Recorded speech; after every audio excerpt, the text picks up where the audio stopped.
اس رات کو تلاش کرنے کی کچھ نشانیاں بھی ہیں۔ سب سے پہلی نشانی یہ ہے کہ لیلۃ القدر کی رات میں وہ رات بڑی ہی پرسکون ہوتی ہے، اس میں شور و شغف نہیں ہوتا۔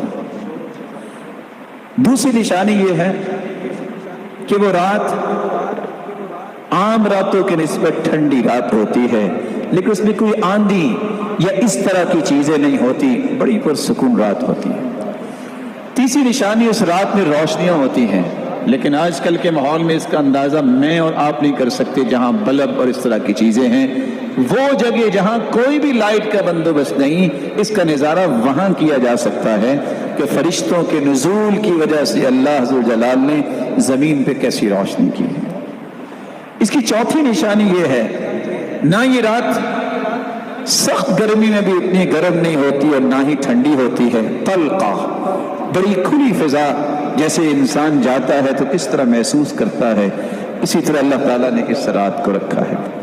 اس کی پانچویں نشانی یہ ہے، جیسا کہ بعض صحابہ کو خواب میں دکھا دیا گیا، کچھ نیک لوگوں کو اللہ خواب میں دکھا بھی سکتے ہیں کہ فلاں رات یہ لیلۃ القدر کی رات ہے، اور اچھے خواب یہ مبشرات میں سے ہیں۔ وہی تو ختم ہوگی ہے، اچھے خواب باقی رہ گئے ہیں۔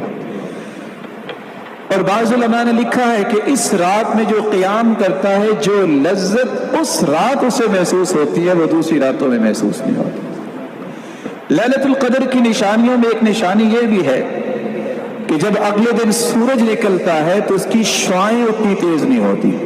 ہاں، سورج کی شعاعیں تو ہوتی ہے، لیکن جو شعاع کے اندر تپش ہوتی ہے، وہ سورج کی شعاعیں اس طرح اس کی نہیں ہوتی، بالکل صافیہ ہوتی ہیں، بالکل صاف ہوتی ہیں۔